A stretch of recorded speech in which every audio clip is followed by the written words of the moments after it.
All right, the stream is live. Hello, everyone, and welcome to Talking About Survivor. I am Christiana Ellis. And I'm Mike Fontaine. And tonight we are talking about Survivor. Yeah, episode 3 of Edge of Extinction. I don't know why I suddenly blanked there for some reason. My week has been busy with catching up from being on vacation last week, so I've got a lot of things on my mind, but we're going to clear all that away now and talk about the latest episode and how satisfying it was to finally get the resolution of last week's cliffhanger. Are you being serious? Am I? Am I being serious, Mike? Did I think that that was a worthwhile cliffhanger? That I'm so glad that the CBS producers spent energy on and made into a big deal? Or do you think that I'm maybe being a little sarcastic? Could be. You sound pretty serious. Well, in case my tone is more ambiguous, I can go ahead and confirm that I thought that was all very stupid, and I don't see why they made it a cliffhanger at all. I think it was only because he hesitated and talked about it that they felt like, well, hey, maybe we could make it a cliffhanger. Yeah, I mean, he did stop to, like, pray on it or whatever. I mean, I guess whatever you want to describe that, you know, like asking God what he should do. And so that gave them that split second that I guess let them have a cliffhanger. Except that it's just like, I don't know. All right. Well, Rick had or Chris, I mean, had a very, very different exit this time. Yeah, he was, there was no dithering there. No. His words were, screw those guys, I'm going to get back in this. Yeah. Yeah. And honestly, like, that was really the frustrating thing about Keith, is that he didn't immediately choose to come try to get back in the game. Yeah, like Chris's reaction is exactly what you would expect. Yeah. Yeah, sorry. The one thing that I did like, though, just not to, completely rain on Edge of Extinction. Oh, yeah. I am liking a little bit of the development there. Some of the things that were a little confusing, we're starting to understand, obviously, that they get to live there together, but the idea that they get a very minimal amount of food and they have to hike a long way every day to get it. Yeah. It makes it so it's not like just so miserable like it is, because that was what we were kind of had to think, like, well, how is it going to be survivable if multiple people keep going there and there's nothing to eat? So they answered that. And I thought it was a fine mechanic, Yeah. Well, I liked that part. I'm giving them a hard time for the cliffhanger, which I thought was silly. But I agree that the developments there at Edge of Extinction are piquing my interest. They're making it more interesting than just watching everybody sit on a beach and be miserable. Right. Like the fact that it had a map so they could find these, like, hidden staircase, which takes them to their rice, and they have to climb up there every day.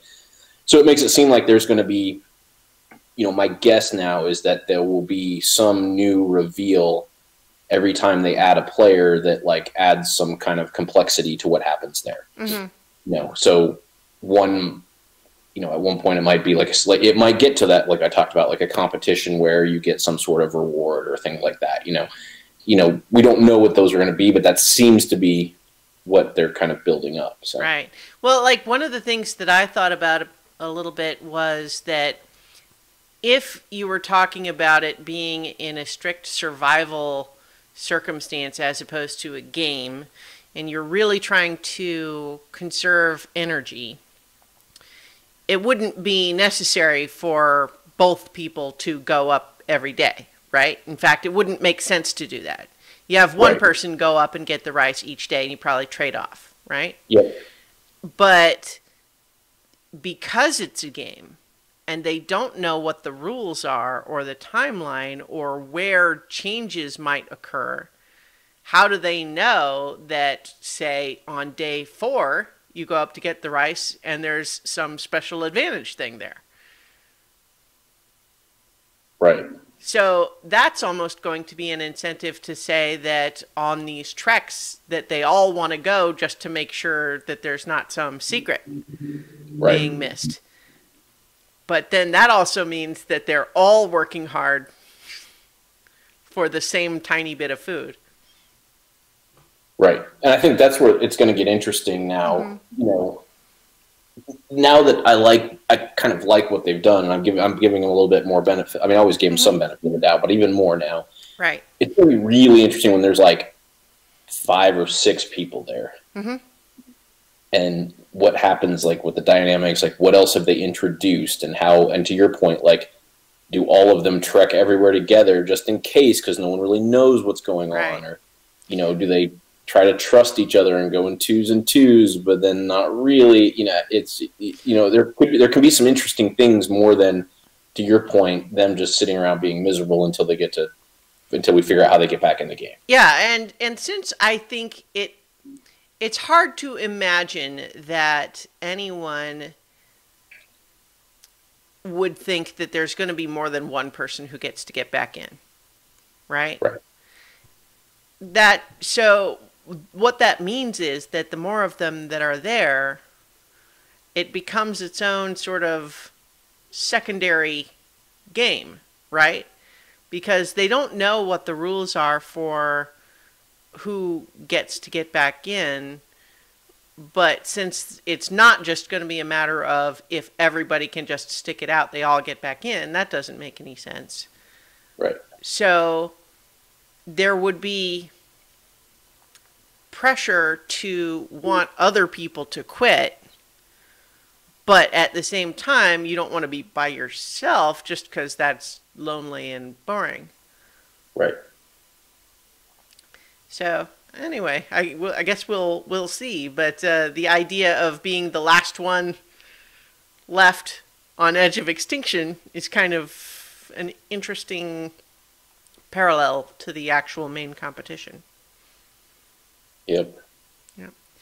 I feel like they're riding on mystery right now because it's new and we don't know what the rules are, which is fine. I feel like it is working. Like I said, they've re-piqued my interest, and I'm interested to find out what's going to happen, but mostly just because I don't know, right? Whereas I feel like Redemption Island, by contrast, was a little bit more of a clear, like, it's easy to understand what happens there and why that means someone could theoretically earn their way back in.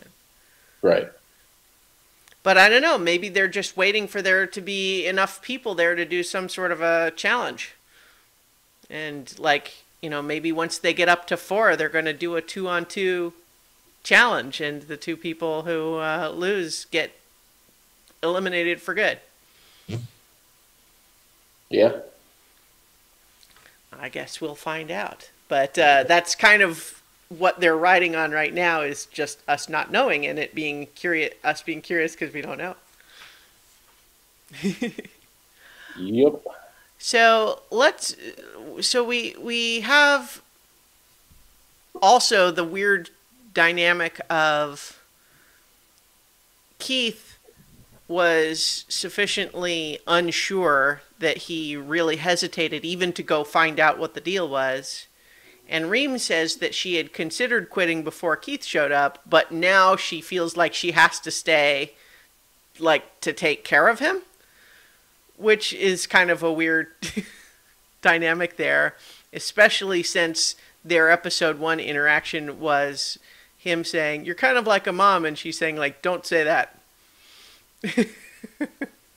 Well, it's almost like she's, like, now upon reflection is just going to embrace that. Like, yeah.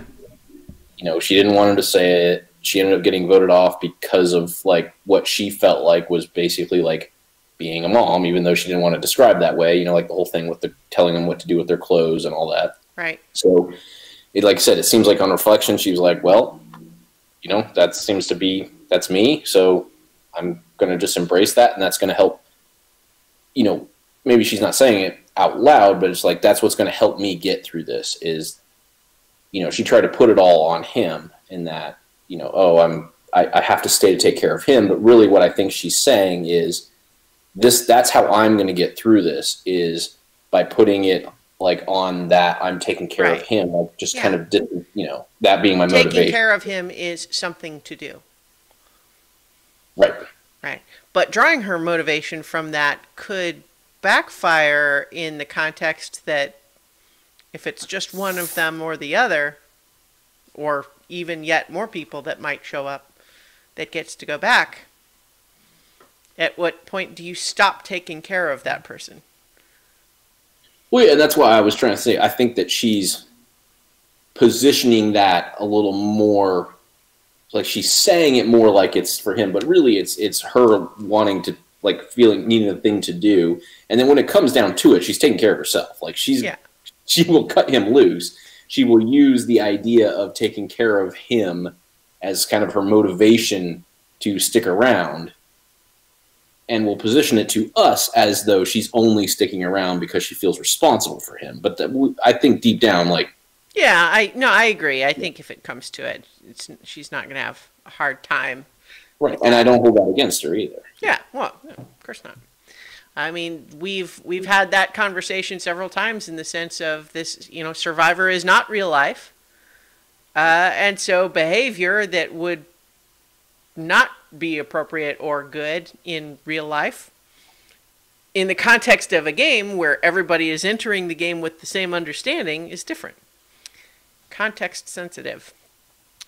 But yeah, I liked that we have that wrinkle, and also that we have the better look kind of at the island where they're staying. It was kind of cool seeing that it was this big island, not just some tiny little sandbar or something, but their one little beach is sort of surrounded by cliff.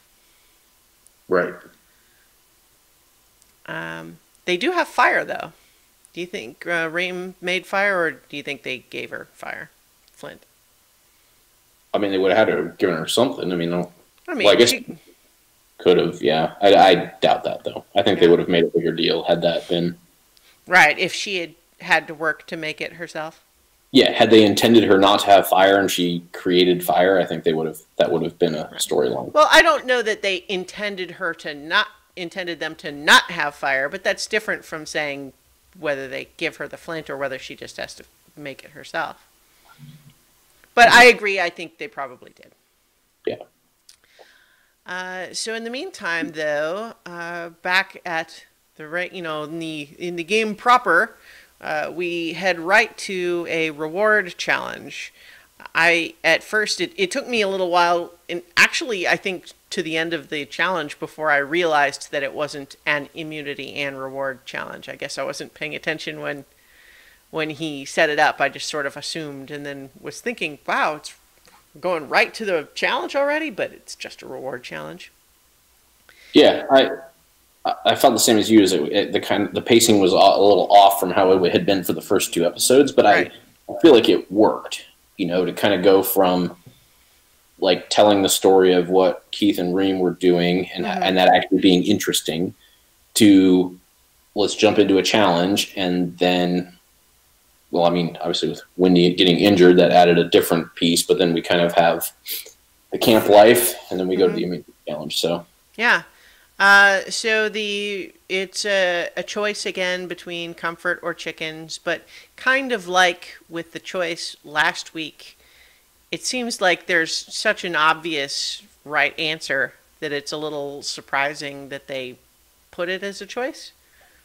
You know, instead of like if it was something where like, you know, you pick one and the other tribe gets something else, or when, you know, like when they go to 3. Right? If there's the first place and a second place. Right. Right? But, you know, otherwise it just seems like who would ever choose a pillow instead of chickens? That would be a very silly choice. Yeah, you know, it makes me wonder if, like, at some point were these intended to be like 3 tribe challenges, and they just didn't get the right amount of people, or people dropped out. I mean, because you're right, they kind of feel like 3 tribe challenges with, a primary and a secondary reward. Yeah. I mean, the challenges are set out with the two obvious, constructed pieces, but No, but I I'm don't saying, know. Well, like when they designed it, was it originally like intended to be for 3, and then they just, once they realized they were only on 2 tribes, they only built 2 competitions, but they left that doesn't make sense. I don't know why they're doing it. yeah. Well, I don't know. I figure it doesn't hurt anything to have the choice, and I suppose it, like, even if it's obvious which one should be picked, I suppose they get to tantalize everyone with, wouldn't it be nice to also have the other? But so that's the only thing I can think of. Either that or whatever. Or if someone comes and makes a decision on behalf of the tribe for like the worst choice, it sets up like a drama of, well, why did they choose that? Like, why did they step in to speak for all of us and get us a bunch of pillows instead of some chickens? Like, it leaves open that possibility with it very easily. That makes me just wonder, though, if that would even stand. Like, if Probst was asking, which one do you pick? And someone just jumps out in front and says, we pick comfort, Jeff. And then everyone else goes, hey, wait, no, we don't. Would that stand? Just because they said it first? I mean, people sometimes don't always, if the rest of them were still kind of in discussion mode, they may not like argue with it. They may be like, okay. Well, or it could just be that there's disagreement, and half the tribe wants one, half the other, and they don't agree, and so they end up picking one, but whoever was outvoted is mad about it. Yeah. That could still be true. But in any event, the challenge, I like. I think we have seen this one before, but I like the idea of the different pieces that can be assembled one way into the wheelbarrow and then the other way into the slingshot. I think that's neat. But it's got some heavy pieces, apparently, so poor Wendy hurts her ankle. So Kama has the lead until they get stuck with their slingshot somehow not seating properly for some reason. Yeah, they didn't get it like all the way where, so it wouldn't, like, the thing wouldn't drop all the way in. Yeah. It wasn't clear what the problem was, but in any event, they struggled with it, and so the Manu tribe was able to catch up at that point, and then Chris delivered the Manu tribe their first win with just really doing great with the slingshot, and so it's kind of funny to think like the one win that challenge had, or that tribe had, was largely due to the person that they just voted out, which I'm not necessarily criticizing. It's just an observation. I mean, we could probably criticize why they voted him out plenty, but well, yeah, we'll get there. I don't know that it had to do with this. Yeah. Well, and the other thing is too that at a certain point, it's about recognizing, you're probably due for a tribe mix-up soon, and so if that's the case, having someone who you're really only keeping for strong challenge performance is that helpful? Maybe not. You know? But in any event, the only, so they get their first challenge win, and they pick the chickens, of course, because that would be dumb otherwise. But as they're coming back to camp, Wendy's ankle hurts so much, like she can hardly even put weight on it. Right. That's, so it's one thing for it to look bruised, but it was clearly very painful, and and I was just thinking, like, even if it's not broken, dealing with it without any ice or anti-inflammatories or, even an ace bandage she can wrap around it or something like that, like, That's just gotta suck. Yeah, I mean, they eventually did get her a wrap. I don't remember if it was before the next challenge or after. Did they? But Oh, okay, I didn't notice, but I believe you. yeah, it got wrapped at some point. But to your point, even though like it looked nasty. Yeah. That was not a fun bruise. You know, like all of those fun bruises. Yeah. and all those like really cool ankle injuries. Right. You know, some, you know, you're having a good time, but no. In any event, though, it was funny though. Like Wendy is fascinating. She's good TV. Like she's super weird, of course, but in a way that I find kind of endearing, even when she's doing things that are kind of objectively bad Survivor playing. Like the only criteria that is good about them is that it's fun to watch on TV. Namely, plotting to try to release the chickens, you know, without even really having like a pre-existing moral stance on the not wanting to eat meat or something. So yeah, it was like, I mean, there was some weird like mental gymnastics going on with this, because there was like one point where she was talking about like basically like the opposite of like, I mean, just for example, like myself, like we choose to buy like free range chickens and, you know, cage free eggs and all this kind of stuff. And her point was that she only eats the ones that are like mistreated back, like, and so the free range ones are the ones that she doesn't want to hurt. So she wants to free them, but because they keep calling her out on like the fact that like she eats chicken and she eats meat. And she's like, oh yeah, but no, those are the ones in like the farms and the factories and stuff. So those aren't like, they never knew any better. They never knew any better. So it's like almost like the opposite of how like a normal person thinks, where it's like, oh, well, you know, I would prefer the chickens that aren't, you know, that are treated well, I guess. I mean, I don't know how else to put it. Well, you know, I mean, it was obviously not coming from a rational place, and that's not even really a criticism. It was from an emotional place. Probably it was at least partly, I think there was a couple of things at play. One was that she was feeling vulnerable, and then seeing the chickens in the cages led to an extra degree of empathy that she might not have had otherwise. Also, she is probably just one of the many people who are just don't frequently have to grapple with the idea that when you have chicken, you are eating a living thing. You just don't. You're not confronted with that very often.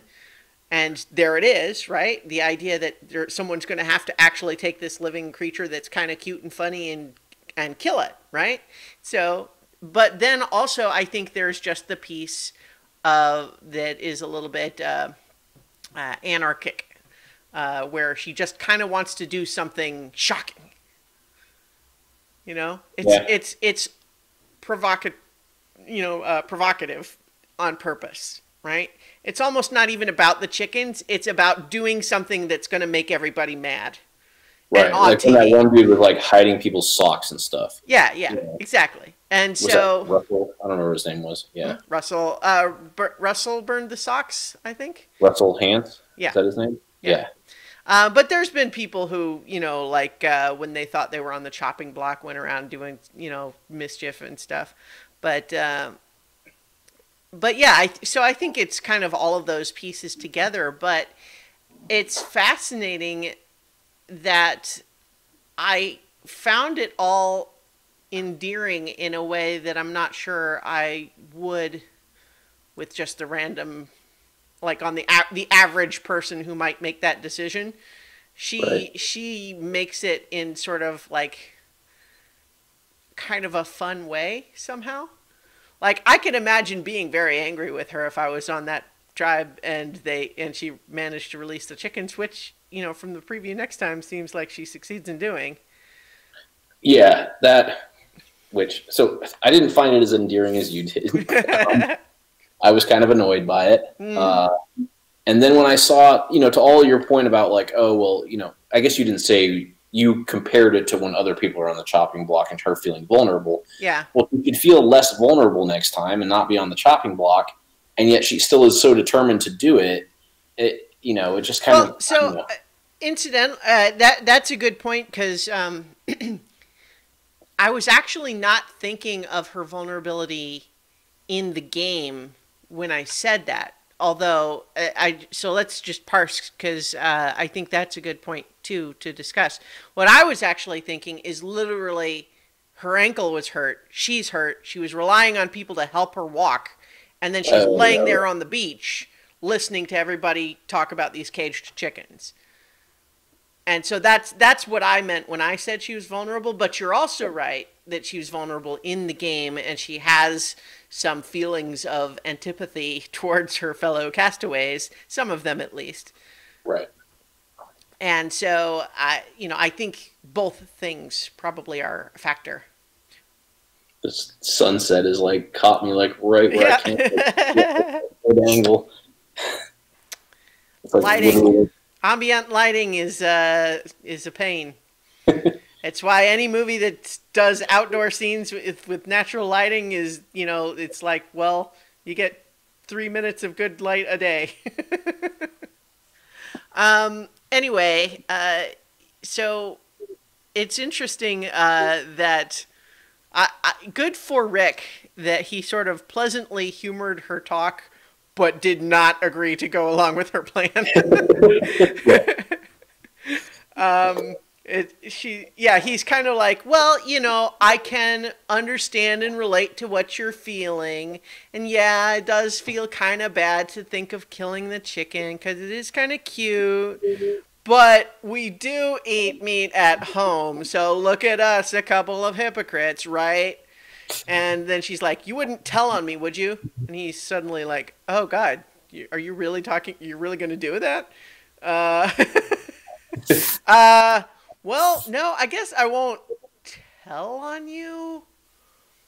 But you're going on and on about this in front of everybody. If the chickens show up missing, it's not like anyone's going to wonder what happened. And so I liked that he was willing to kind of say, I won't tell on you that you're thinking about doing this.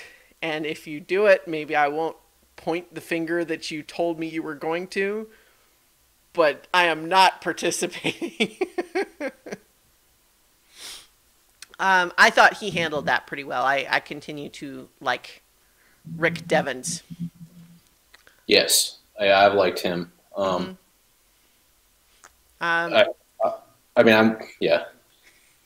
we get to it, I am still curious about he and David's decision, but I give them a little benefit of the doubt just because they are interesting and they are thinking through things. I think I know why what happened, but whether or not that's the right decision, who can say? But we'll get there, yeah. In the meantime, we go over to the other camp, and we have one of a moment of survivor Schadenfreude that I think will go into the record books of Victoria on the beach saying, I think Joe and Aubrey kind of come as a pair. Camera bounced down, and Joe is right there. That was amazing. Like, what's that?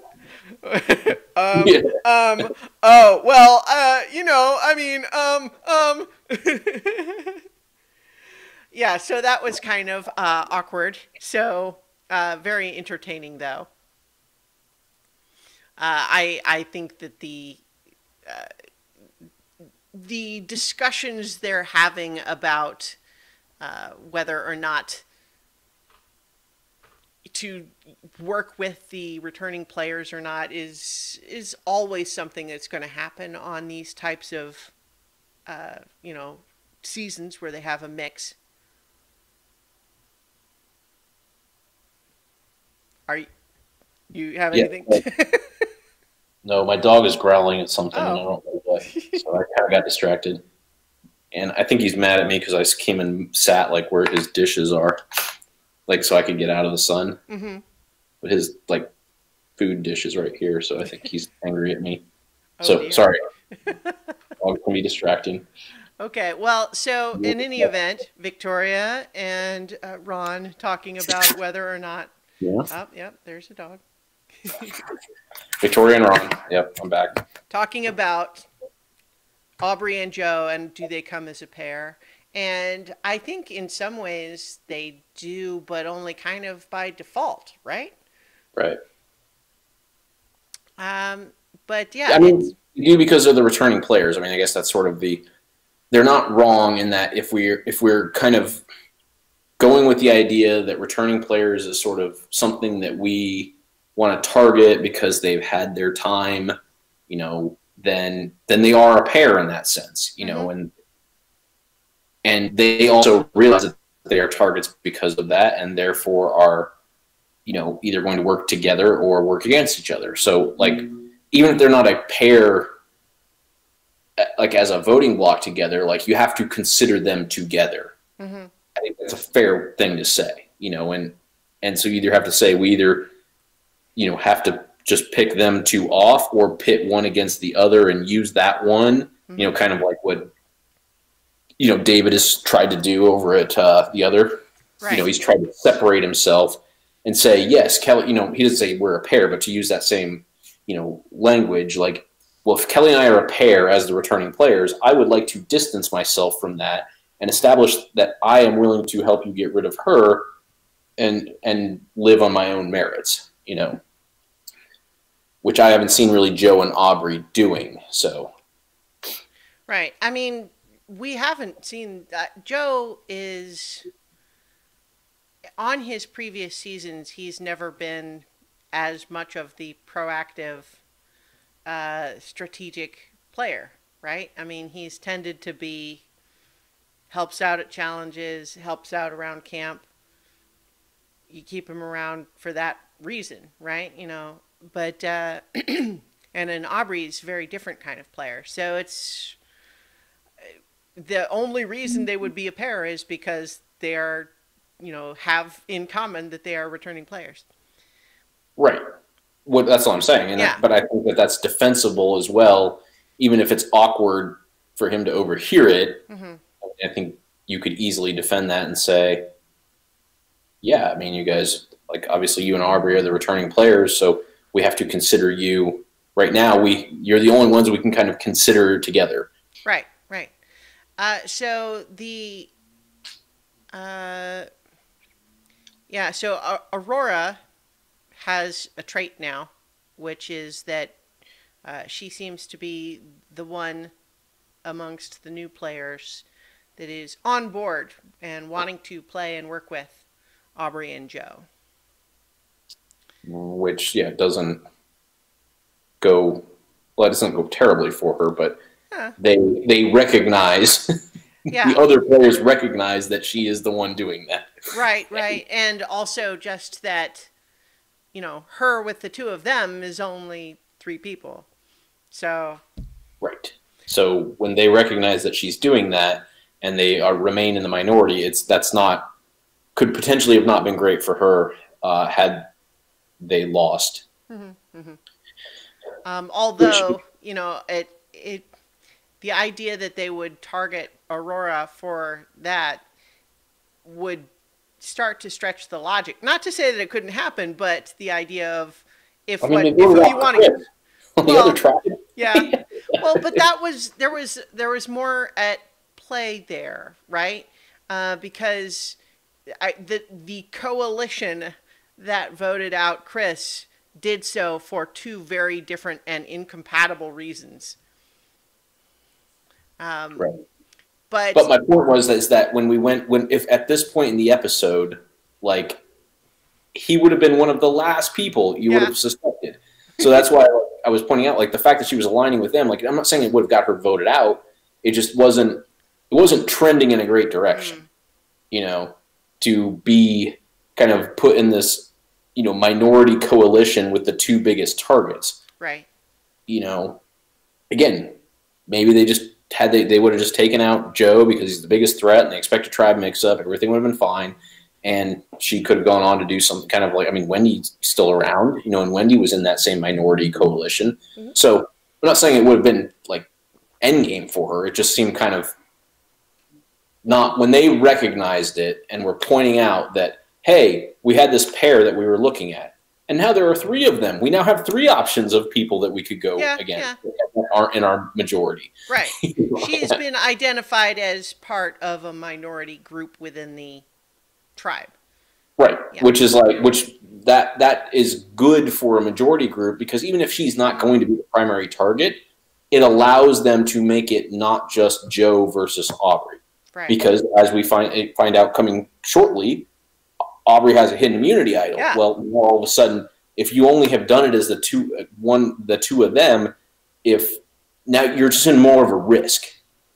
Whereas if you have 3 people that are potential targets, it becomes more difficult to maneuver hidden immunity idols. It becomes easier to split votes. It becomes, there's just a lot more you can do.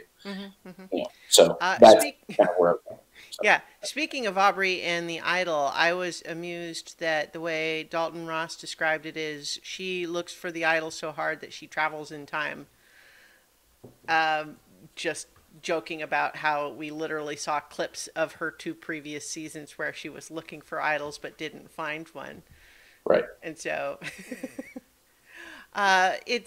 so good for her. But I did like that edit though, to remind us that like this is not, she didn't just randomly decide to start doing this. Like this has been a thing.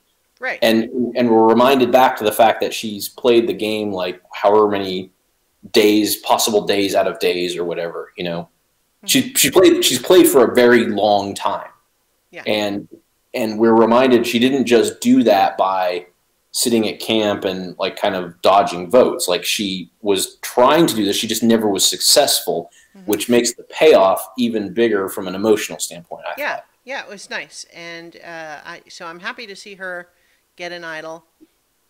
And it was nice, she was, emotional about it, but good for her and all that good stuff. So, I don't know that there's a lot else to say about that, but I mean, we knew she was potentially a target, so it's good to have that, but, how long to hang on to it if you know you're a target, that becomes the balance of, well, it's like if you know you're the target and that it's going to be you, to play it, but if it's a little more nebulous, hard to say. Yeah, and so when I'm sitting at this point in the episode, I'm thinking, like I'm kind of feeling in an awkward position because I'm still rooting for Kama to have to go to tribal council. Like I want like all these things they're talking about and that we're seeing a little bit more of here. And I'm glad they did it. I'm glad they gave us a little bit like where now that we're doing the immunity challenge a little bit later, you can actually build some, suspense as to, here's what might happen if Kama goes and here's what might happen if Manu goes. Back to the normal. And that's why I said when I came back, once I kind of got over the reward, kind of the shock of, oh, wait, we're in a reward challenge. I liked the pacing of this episode. I liked that it set us up with 2 distinct scenarios of what were happening on the tribes so that we could legitimately see, okay, this is the storyline we're going to go down if one wins, and this might be what we explore if the other wins. And so I'm still rooting for that here, but I'm happy that Aubrey found the idol, and that's why I said I liked that they also gave that backstory that it was like so much more important for her, so that I could even be sharing her joy a little bit more than I might have outside of that. Yeah. At the same time, though, I really like Joe. I mean, I don't think Joe can win this game, but I still just like having Joe around. Like Joe's fun. He's just a good character. He's got his chill energy. Yeah, and so I'm starting to see here is like, okay, they've kind of brought Aurora into the mix, but if this goes south, like they really are going to be looking at Aubrey and Joe, and either Aubrey's going to share that she has the idol to, just get the votes off of her, or she's going to play it, and then Joe's going to go, and potentially Joe could go and Aubrey could play the idol, and then they're both, and then she's in trouble, and I'm just like, that kind of sucks. So looking back on it, the fact, like I didn't dislike Chris by any mean, but I also had no affinity for him, so it was kind of like, oh, okay, we can carry on with all the people I like. Right. Well, and that takes us back to that question about seasons that have mostly new players, but some returning players, as opposed to all of one or the other, because it means that, like we were talking about last week, that you can make a case that it's a little bit not fair for the new players because their story of their season is kind of defined by how they're reacting to the returning players. Yeah. Yeah. Which I don't know. I mean, I don't know that it's unfair, but it's definitely different.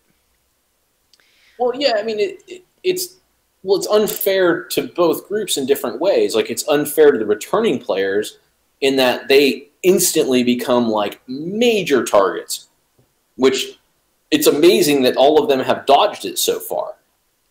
You know, which, but again, let's go through that and use that whole, not that this is exactly what has happened every time, but it's like, oh, I'm such a big threat that I will remain a big threat. So, like, you don't need to get rid of me right now, But it's difficult. Yeah. And it's unfair, to your point, to the non-returning players because their season is defined by how they respond to these people that we know and have an affinity for. And if they, especially when they bring back the right people, like I like David, I like Wentworth, I like Joe, I like Aubrey. I'm kind of rooting for them, and that's unfair to the other players. Yeah. I mean, in some ways, like both in that returning players have more experience, but also just generally through the process, there's a filtering that happens, right? They don't bring back the players that nobody liked. Right. They bring back players that have charisma and that do well in challenges and do well around camp, like or either all three of those or are really good in one or the other, and that's what we've kind of got. It's like, and that's why it's so hard to get rid of them so early on, is because when you are still in the we need to stay strong, like they are doing really well in the challenges because they've done a lot of challenges, and that's why they were on, and they've been good at them. That's why they were on the seasons for a long time,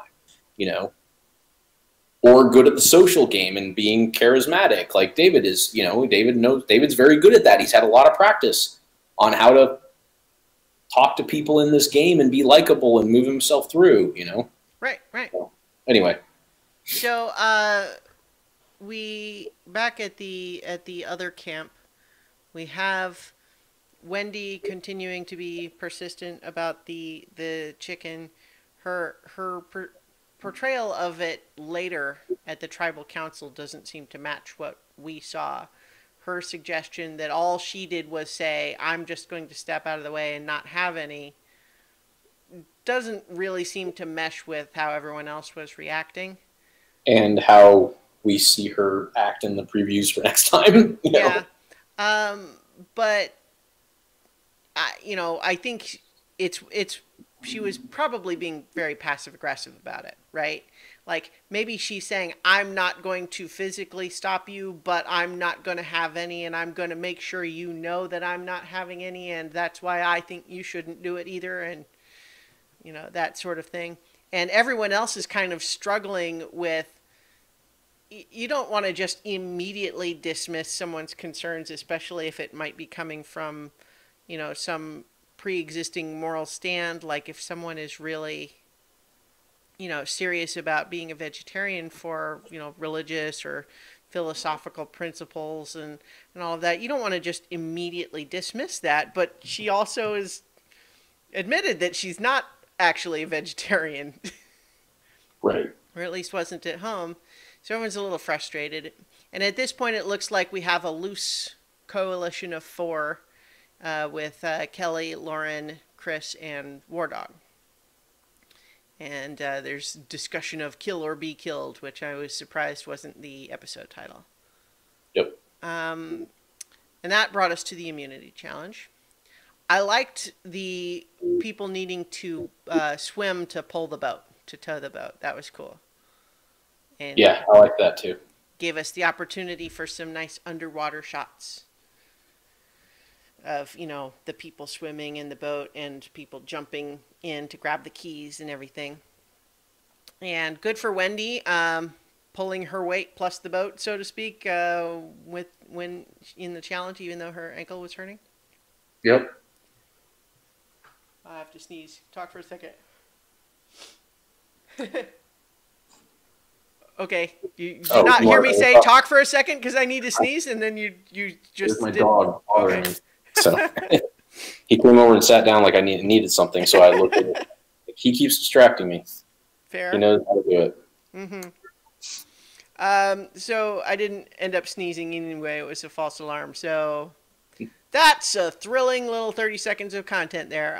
So in any event, though, it's pretty even up through the start of the puzzle.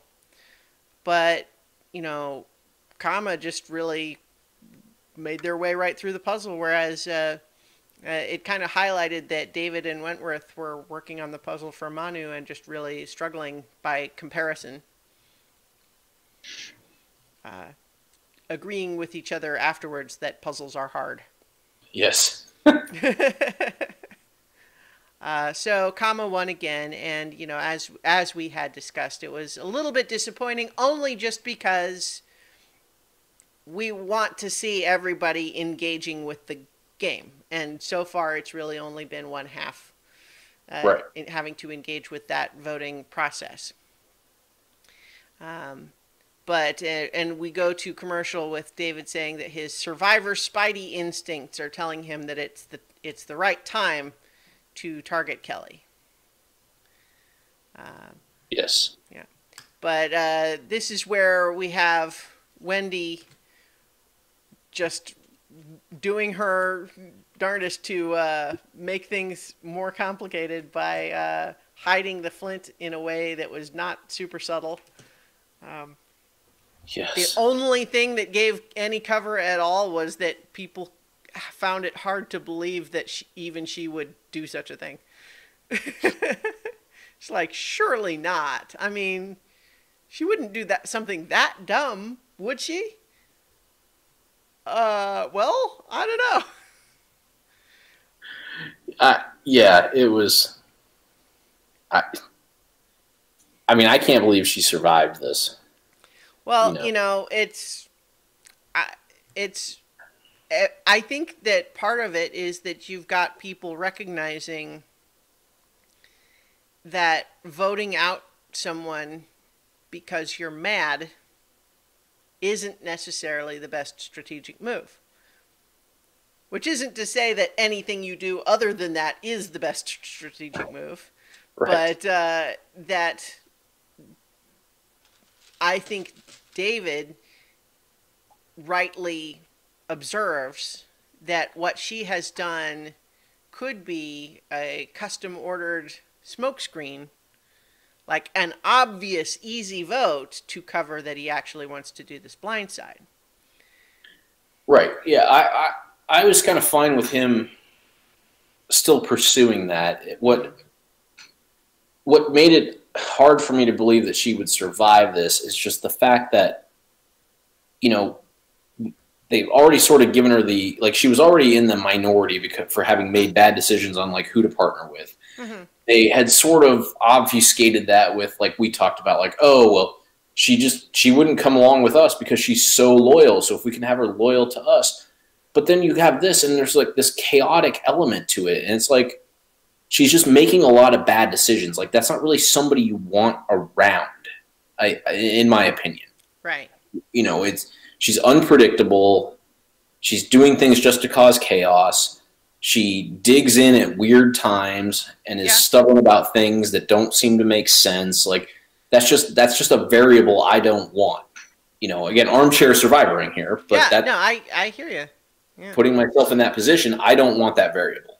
You know, I get that David thinks that he really wanted to get rid of Kelly Wentworth. He thought this was a good opportunity. It's a good smokescreen, but the fact that she just kept doing more and more things that, like, that Wendy kept, like, again, so she had the whole, like, chicken thing and then hiding the flint. And it's like, I guess they didn't believe she would really do that, but they kind of all knew she did. Well, and they kind of came to the point where it's like, it seemed really clear that she must have, and yet they don't want to just go and accuse her in a way that could theoretically lead to her throwing it in the ocean or something.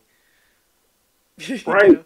Again, is this somebody you really want like around as an ally? You know, and Well, yeah, one of the even if things you're, we've talked about in the past, though, is that when you have someone who's really annoying, if you are better able to tolerate the annoying person than your fellow tribe mates, that's an advantage for you. right, but if one of the decision making criteria here is that you're going soon into a tribal mix up and you want Mm-hmm. people that you're loyal to, which is what I think inherently is what kind of led to the whole thing with Chris, is like they decided that even though like we saw he wasn't being disloyal, like that's what they felt like he Well, was. that's complicated, right? Because the problem ultimately was that he had conflicting loyalties, and he blew up a plan because he didn't want to burn a bridge. Yeah, I guess that's a fair way. Like I guess I hadn't. Yeah, I looked at it more irrationally, but you're not that I was being. I looked at it like they were being more irrational because Mm-hmm. of like their frustration with him. Which is why I thought it was funny, like, because for me, when you were talking about like, oh, they've recognized that voting out somebody because you're mad at them isn't the right thing. I felt like that's kind of what War Dog got everybody to do. He was just mad Well, at Chris, and so he got everybody to vote for Chris. well, see, the thing is though, like it's still hard to completely know exactly how much of it is emotion versus strategy for War Dog. But at least from Kelly's perspective, she's thinking, this is a person I definitely know is trying to target me. I'm going to get them out. And that's straightforward. And then I think for Rick and David, it was a question of Chris is the only one that knows that that was actually all our idea. If we just vote him out, sure, we don't get Kelly this time, but our scheme has cover still. Yeah, no, you're right. Yeah, and I guess they did mention that, I Mm-hmm. think. Yeah, they Um, did. But yeah, yeah, it was kind of in yeah, passing, but yeah. But now that you call that out as like a good reason behind it, like that does make a lot of sense. it's In that, it's a reason at least. I think whether it's definitely the right thing or definitely the wrong thing, I think it's impossible to say, but I think it was a consciously made decision and not just because they were irritated with him or something. oh yeah, no, and I don't think so, and I don't think that's why they made that decision. Mm-hmm. And that's why I said earlier I was hoping that we would see more and understand more, but I had forgotten that there was kind of that toss away line that you just Mm-hmm. called attention to that probably gives a little validation to why they made that Right. decision. And it was the Knowing that second. War Dog was like digging in, Kelly is obviously digging in and they get that because they Mm-hmm. know they were going to go for Kelly, so Right. that they kind of know those two are barreling in this direction, and if they go against it, then it just disrupts way more than they expected, Mm-hmm. and this just kind of smooths things along, and they can deal with the other part later. Chris did bring it upon himself by doing something that they asked him not to do. Second Um, time, yeah, also. yeah, for the second time. So now, yeah, it's starting to click with me like why this made sense for them. And again, like to your point, it's hard to know if it was right or wrong. But that was one of the interesting things about this is Mm-hmm. there wasn't really a right or wrong. Like I personally think and I outlined it. Well, I thought Wendy was the right choice here. I get why David was originally going for Kelly, Mm-hmm. and now that I have the understanding of why Dave and Rick decided to kind of side with War Dog and all them, like all three of those would have made sense. Mm-hmm. Which one's right, which one's wrong? I mean, again, the game is so dynamic; it doesn't honestly doesn't Right. matter. Well, it was. I was just kind of dumbfounded that it was actually. I was dumbfounded that twice Chris kind of blew up a plan that could have gotten out Kelly by telling War Dog. Like the same thing happened both times. And I think that from his perspective, it was not necessarily like, I, obviously it didn't turn out very well for him that he decided to tell War Dog, but I don't know that it was necessarily automatically a bad thing. If his perspective was, I like War Dog, maybe I can persuade War Dog to be on my side with this, then we have another number, and I have not made War Dog mad at me. But the gap in his understanding was in realizing that War Dog liked Kelly more than he liked Chris. Mm-hmm. So that was ultimately the problem there. And so we have, let's see, we talked about, so so we covered this. David says that he's glad to see Wendy being targeted because she's like a smokescreen. And they do manage to get a fire without Flint. It's not clear if the Flint gets returned or not. But so this is where David brings in Chris and specifically tells him, don't tell War Dog and Lauren. And Chris immediately does go tell War Dog. And, we kind of covered that. This War Dog is like, yeah, sure, okay. Yeah, let's talk about that. And then as soon as Chris walks away, it's like, see, the thing he doesn't understand is that I trust Kelly more than I trust Chris. So I'm going to immediately go tell Kelly what's going on. And then we have another amazing scene where War Dog goes to Rick and just says, so, turns out Chris was trying to betray Kelly and get her out. And Rick is like, really? Oh, Wow. oh no. Yeah. What a terrible betrayal that is. Ha ha. I'm glad you could confide in me. I'm obviously playing that up, but like he handled that pretty well, obviously, in the sense that but it was really kind of a funny situation, and he was able to have that confessional where it's like, gosh, I'm sure glad he didn't realize that I was doing that too.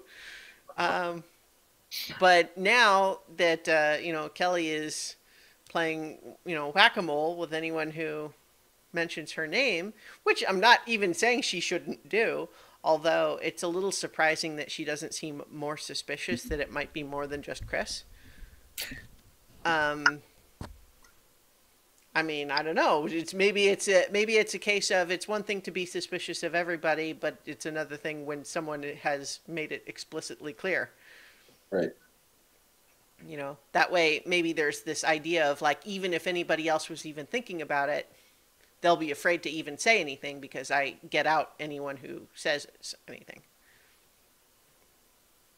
So it's not necessarily a bad strategy for her. And with War Dog, he's definitely treating it like he said last time, in the sense of, I'd like to be on her side for some things, but also if we're going to a mix-up, having someone who's a bigger target than me is good. So, yeah. So from that perspective, we could see, but it is a reversal, though, on War Dog's part of, like, the whole idea of, are you trying to keep the tribe strong, or, I think it's clearly, it was interesting in the tribal council with this one for having everyone kind of just get to a point of like, yeah, we're pretty much just giving up on that idea that we're going to keep the tribe strong and win challenges, because right. So it's interesting that when War Dog approaches Rick, he specifically says, don't tell David or Wendy. So the lines are clear in several people's minds, even if they don't all know what's going on behind the curtain, so to speak. But so this is where we had a little bit of a discussion with Rick and David, where they were saying essentially, we would like to get Wentworth out, but if we do, then Lauren and War Dog and Chris all know that, well, if Chris helped them, then, I guess they would have him. But Lauren and War Dog would be angry. Right. And come back, like mad at them. And especially if that's the situation where you're going into a tribal, like tribe mix up, you have two people who are primed to flip. And as opposed to, if we get out the only other person who knew what our plan was, then he can't tell anybody. And we can maintain our plan for later. Yeah. Yeah. And so, is that the right call? Because you made some good points about why it might make more sense to still get Wendy out.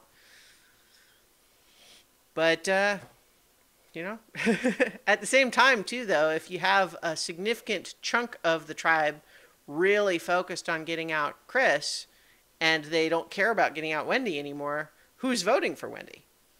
Nobody's voting for Wendy at that point. Yeah, I mean, once they kind of went down that path, I don't think that you could have pulled it back to Wendy. Right. It's more of the abstract, this makes sense as the person that you wouldn't want around right now. Mm-hmm. Chris, again, you get what you can figure out what he's doing. Even if it happened twice, mm-hmm. Okay, now we now kind of know your deal. We have to be very careful what we entrust you with because you think War Dog is a better, ally than we are.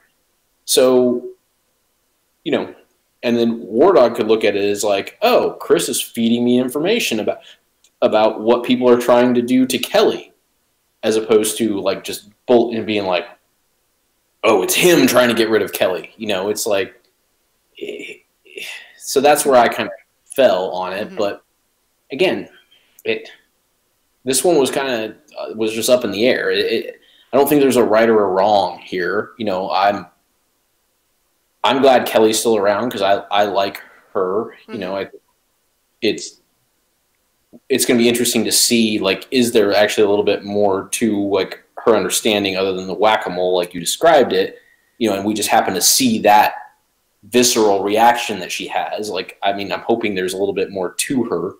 But we'll see. So, well, ultimately, I think that although it wasn't necessarily overtly bad play, it's interesting to have someone go out this early really for trying to play all sides, right?